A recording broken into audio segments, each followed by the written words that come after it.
We are live. Hello and happy Friday to you all. It's exciting to be live on our account today. This is our first Be a Friend Friday of August. And today's episode is brought to you by VSP Vision Care, Regeneron, and Focus on Diabetes. For everyone joining today, my name is Abby Bornemeyer, and I am the Social Media and Digital Events Manager here at the American Diabetes Association. I'm thrilled to be live with you all today, but everyone tuning in right now, if you could just comment, how are you doing today? It's a Friday. Do you have any exciting weekend plans? Let us know where you're tuning in from too in the comments. And wherever you're tuning in from, get ready to listen, connect. Today's episode is going to be great. Today is also the first Friday of National Eye Exam Month. And today we have our guest, Joe Holland, who has been living with type 1 diabetes now for over 60 years. So I'm really excited to introduce you to Joe. We have a lot to talk about, and he has a great story. So get ready to ask questions and connect. And that means listening to each other's stories because everyone's journeys are different. And today, Joe, who is also one of our very special Red Riders. Joe, could you introduce yourself to everyone? Well, as Abby said, I'm Joe Holland. In case the screen name confuses anyone, I do go by Basic Joe or just Joe, and occasionally I'll even respond to Hey You. But um, I was born in '57, and I was diagnosed with type 1 in 1959. And so it's been a long stretch dealing with this disease and a lot of the strangeness that it uh, imposes on life. And it's made everything differently interesting to uh, to be nice. It's very hard to describe this without using any four-letter words. But throughout my years, I have worked as an auto mechanic, factory worker, bartender, service writer for a high-end audio video place, and as life has thrown different opportunities at me, I've been able to pursue pretty much all of them.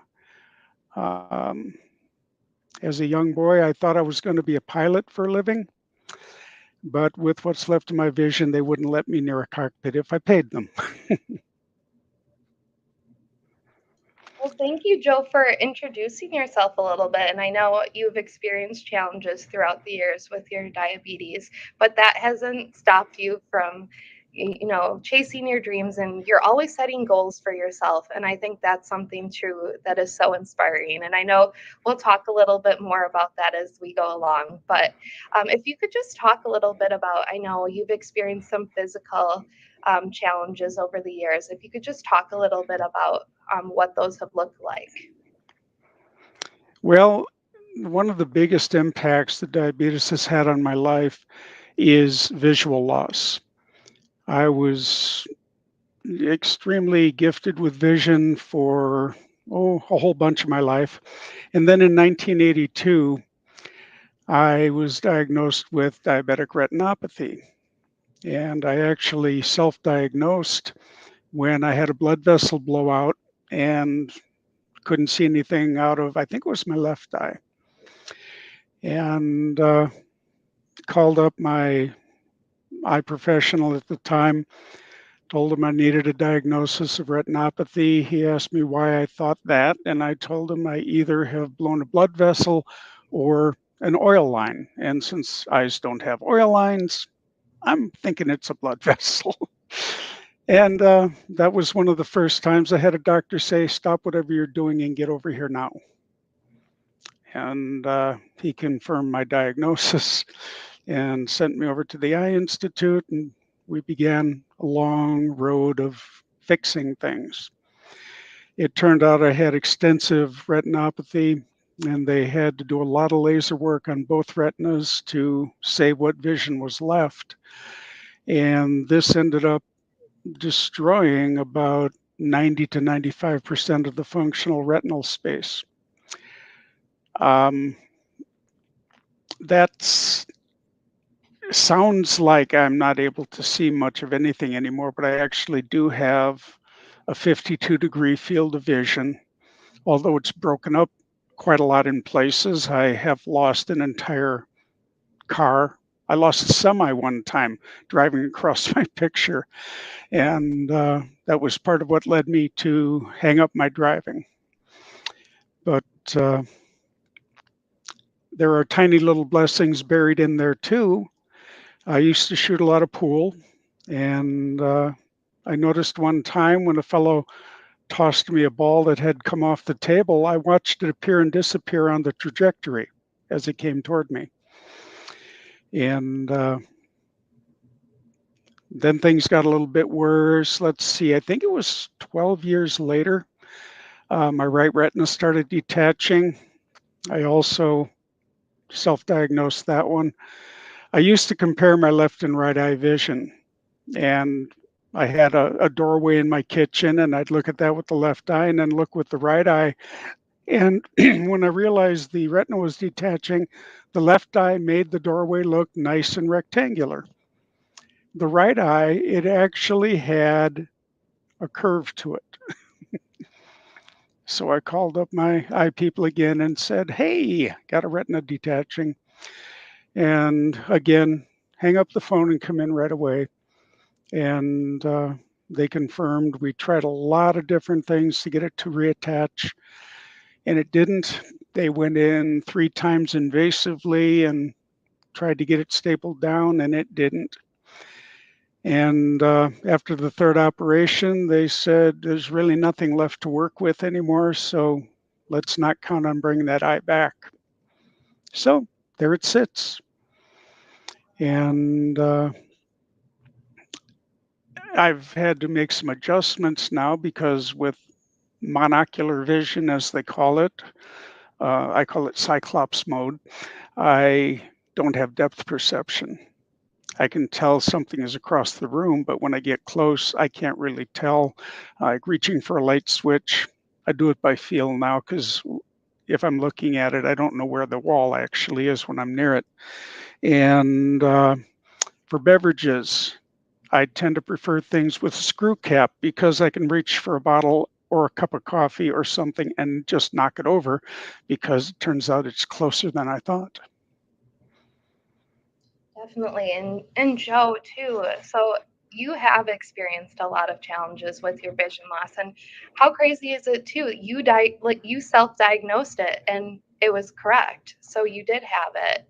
And I just want to know too if you could just explain like what was going through your mind when, when you had those scares. Like were you fearful, or were you, or just what was all going through your mind? Were you worried that you weren't going to be able to do the things that you love to do, or like what was going through your mind? If you could just talk a little bit Well, about.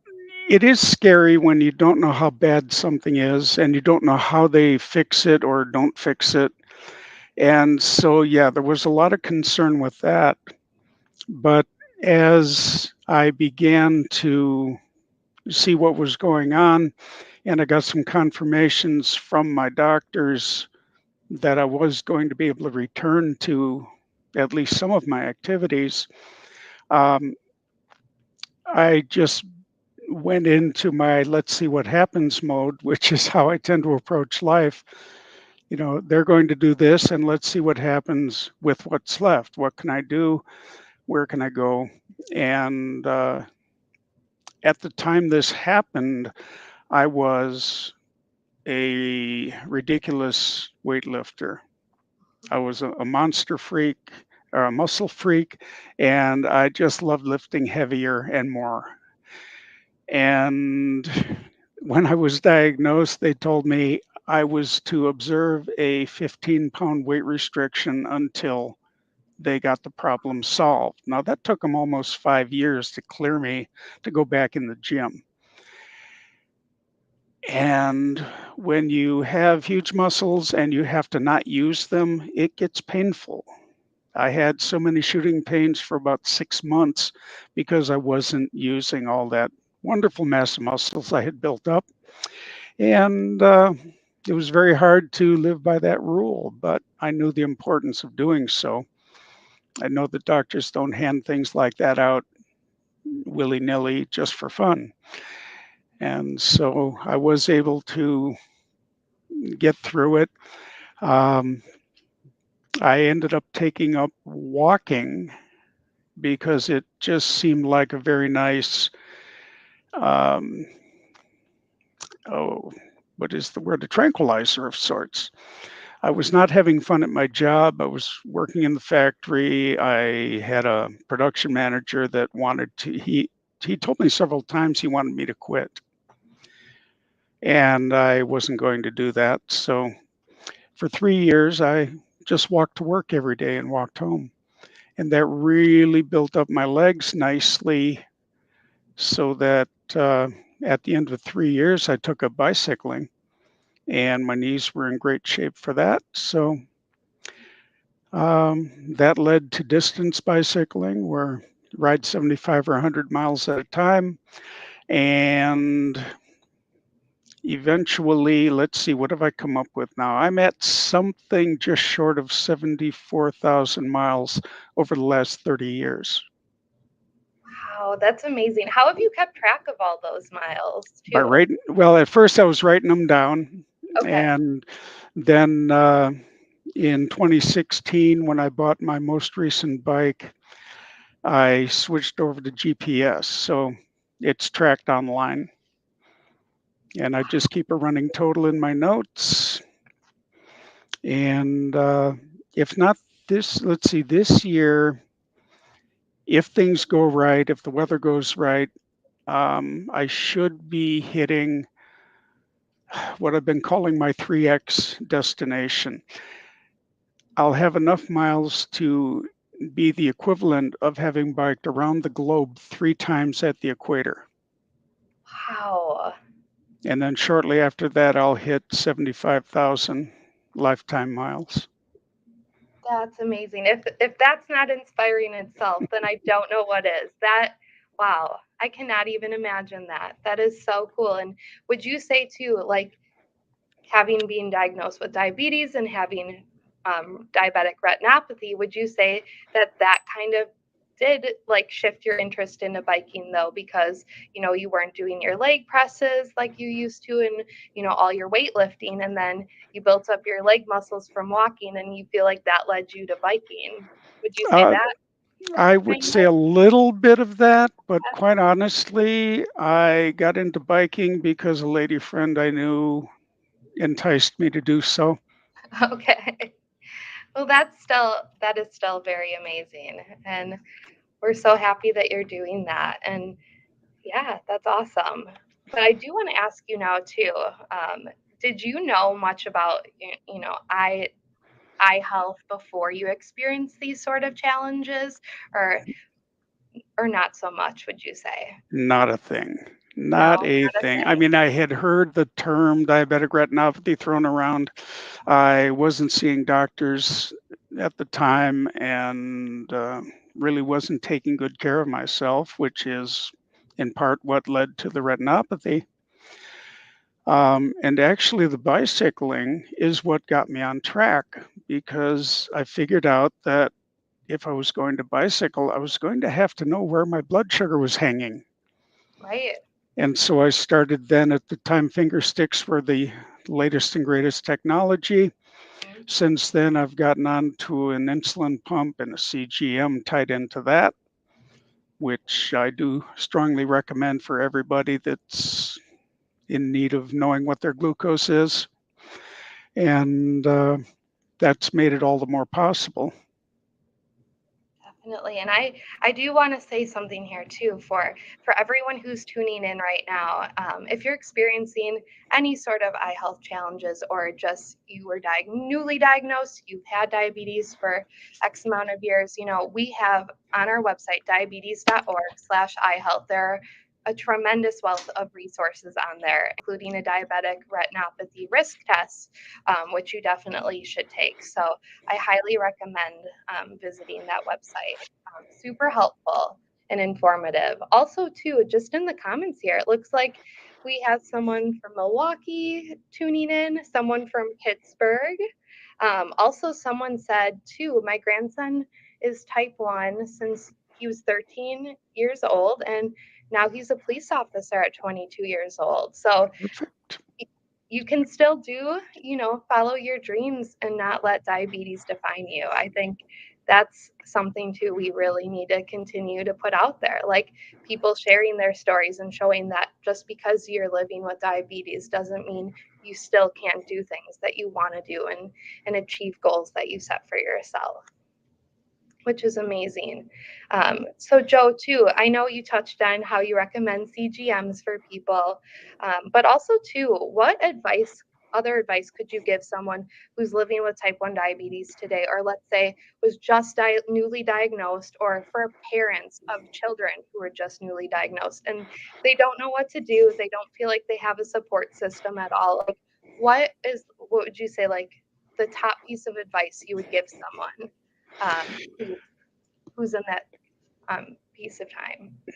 Well, the primary thing is to get good doctors.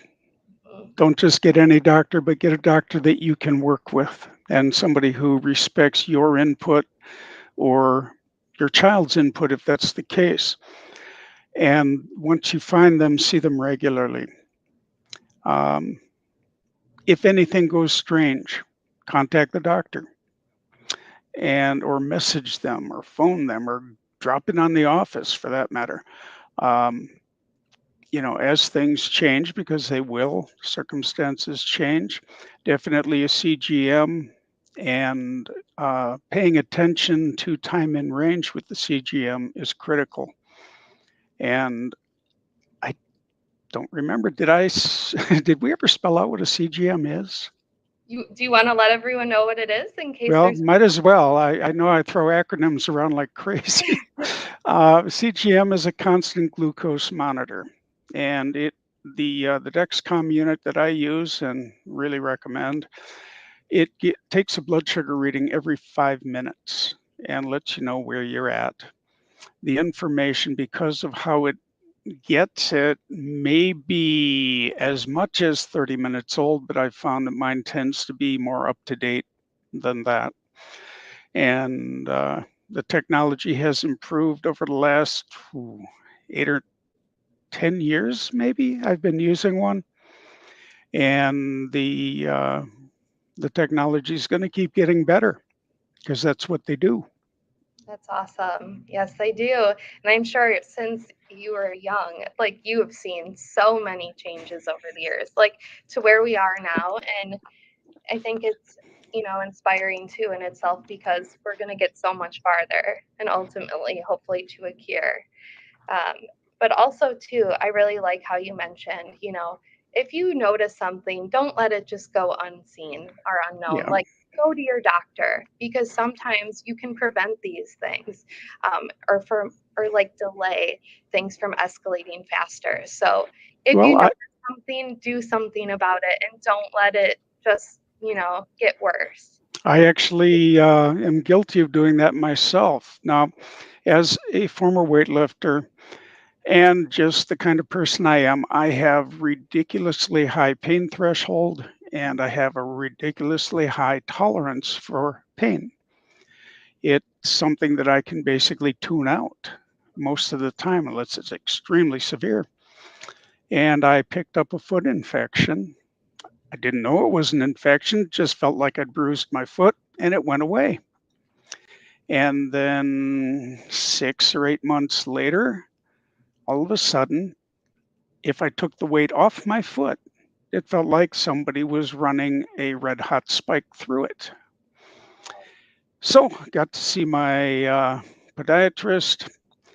Podiatrist determined there was an infection. We tried weeks of things to treat it. There was some oral meds, there were some topicals. Eventually, I got turned over to a surgeon who put me on an IV antibiotic, and we ran that for like 6 weeks. And finally, he said, "It's not getting better. We're going to have to go in and take something out." And I asked him, "Take what out?" He says, "Well, I won't know till I get in there." And he got in there. Oh, right before surgery, he said, as I was signing the consent form, he said, "Now I will go as far as the knee if I have to." It's like, you bringing that up now? I thought that was a little short. I would have liked to have prepared for such an outcome.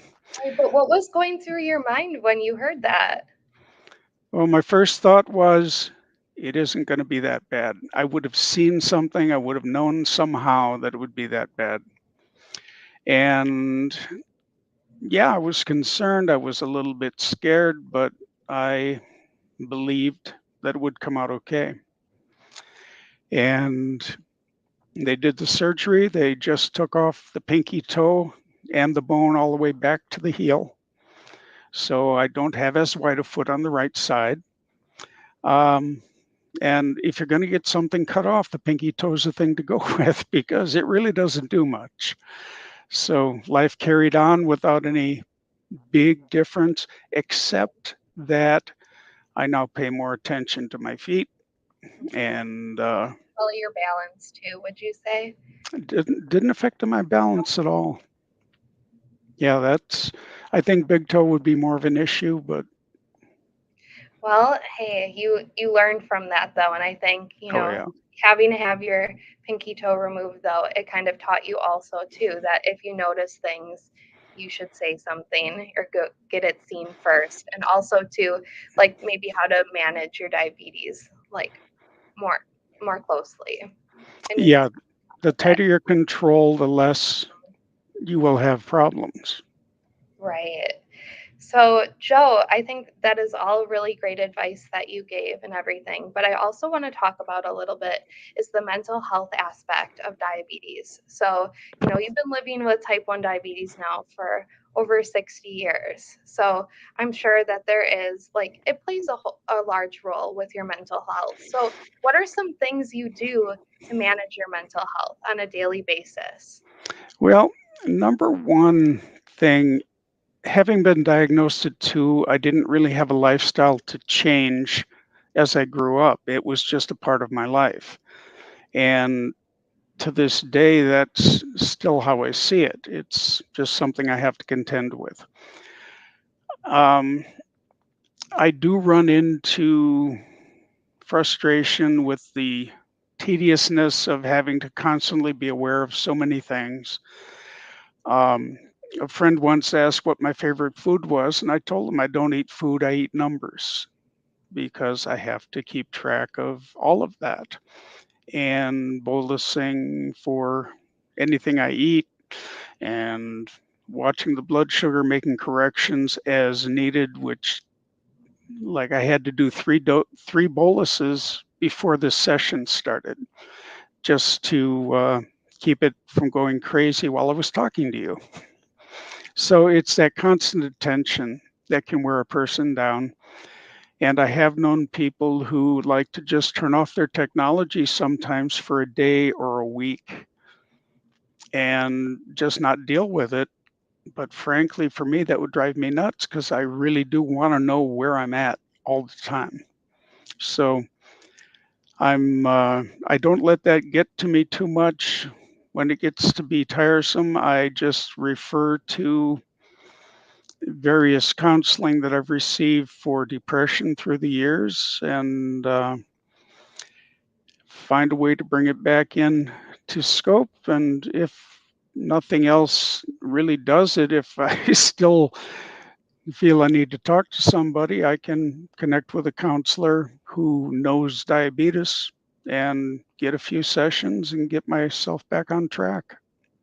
I think that's great advice, Joe, too. And to really, like, for everyone who's watching too, also, like, having a support system, and whether that's going to a counselor or having family members or close friends that you can turn to for that support is so important, because I think the more you keep those feelings bottled up inside, the harder it is to deal with it, and the more you want to just kind of push it away, instead of actually facing it and moving forward with it. So I'm really glad that you touched on that, because I think, people sometimes are a little nervous to talk about those things with other people and don't feel comfortable enough to share their story and what they're going through, because they don't think other people will understand.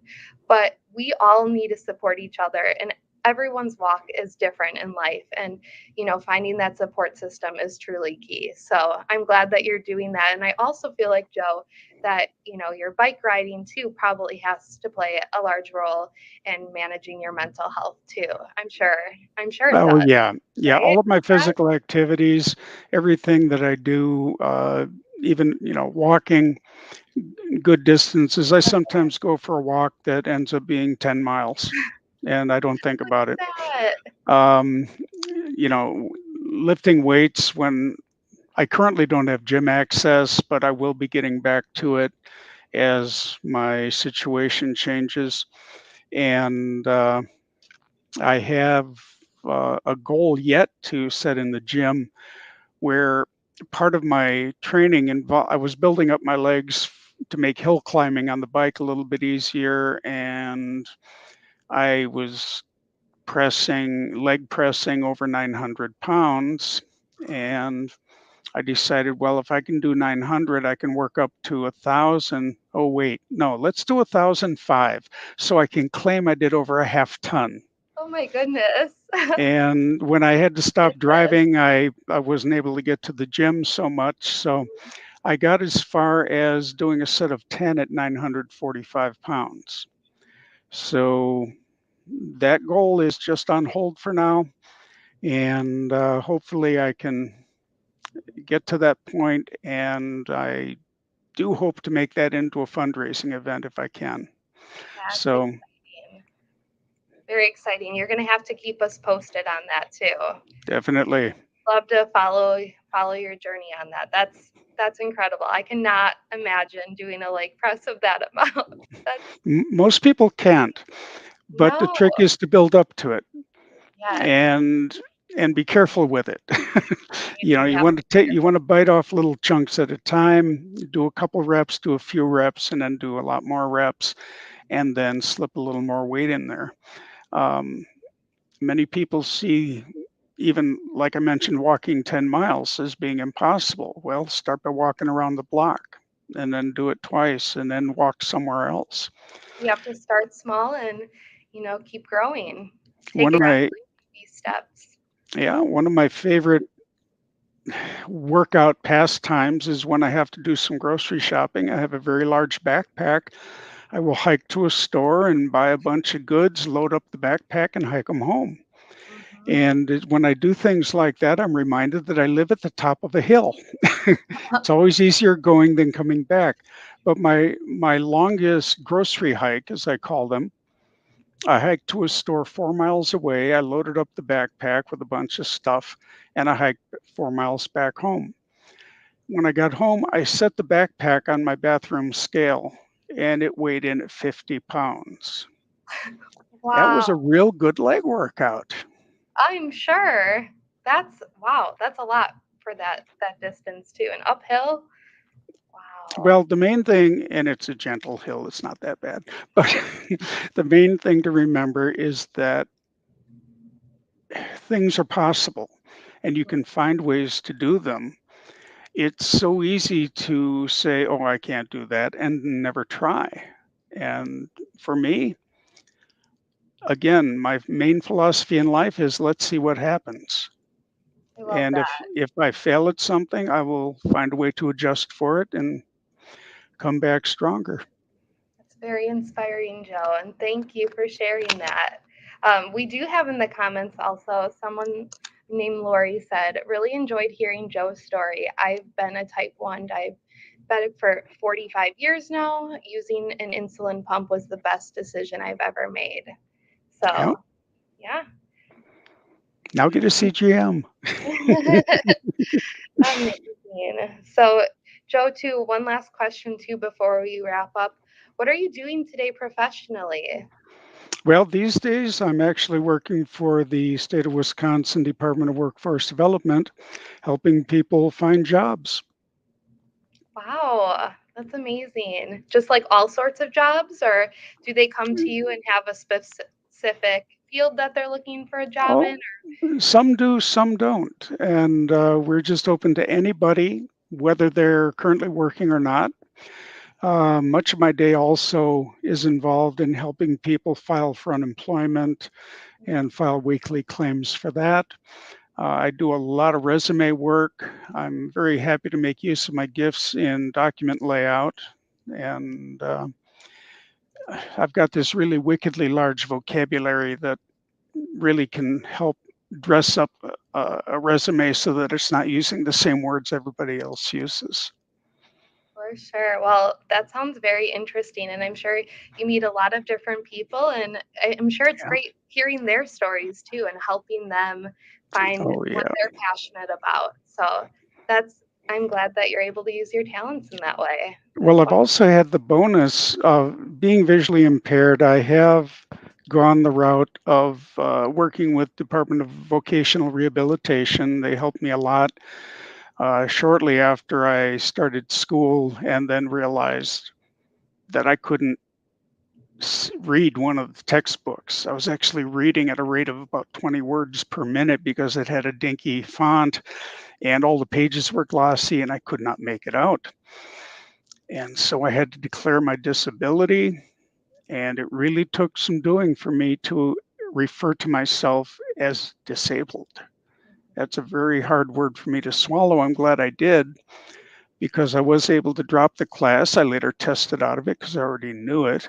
And finished out my degree with some new rules in place for instructors. I could, for instance, make instructors not use a red marker on the whiteboard because I couldn't see that color. And it was just a matter of speaking up and, declaring, letting people know what wasn't working for me rather than knuckling under and trying to put up with a world that I couldn't decipher.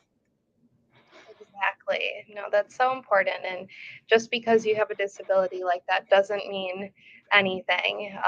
And so that's wonderful too. That all the Well, things that you've has also played over into my current job because I've seen people who put things on their resume like, "I can't stand for more than 30 minutes." Well, you don't put that on your resume. You put that in your ADA claim when done. you have to get a reasonable accommodation. And I wouldn't have known that without having worked with DVR and found out that, yes, I don't need to tell people I can't see or I Exactly. And can't see much. your personal experiences too, I'm sure, has helped now helping those people with disabilities find their jobs. You're able to kind of use your personal experience and help Oh, them, yeah, which is amazing. quite a But lot. Joe, I think we're almost at time now, but I just want to say this has been amazing and thank you, thank you. And just a few takeaways too before we wrap up. Always persevere and don't let a setback hold you back from chasing your dreams, kind of like Joe has said too. And use your disability really, like if you have one, as an ability to do different things in life. There's so many different things that we can all accomplish. And just because we can't do one thing doesn't mean we can't do another thing, which is amazing, like you've proven, Joe, Yeah. with your mad biking skills, all the miles you've racked up, which is incredible. But really, diabetes is a journey, and no journey is the same. And I just also want to encourage everyone tuning in, and just in general, to share your story just like Joe is, and not hold those things inside of you because that's a lot to take in and for one person. So share your story. We're always here for you here at the ADA. So you can DM us on social media.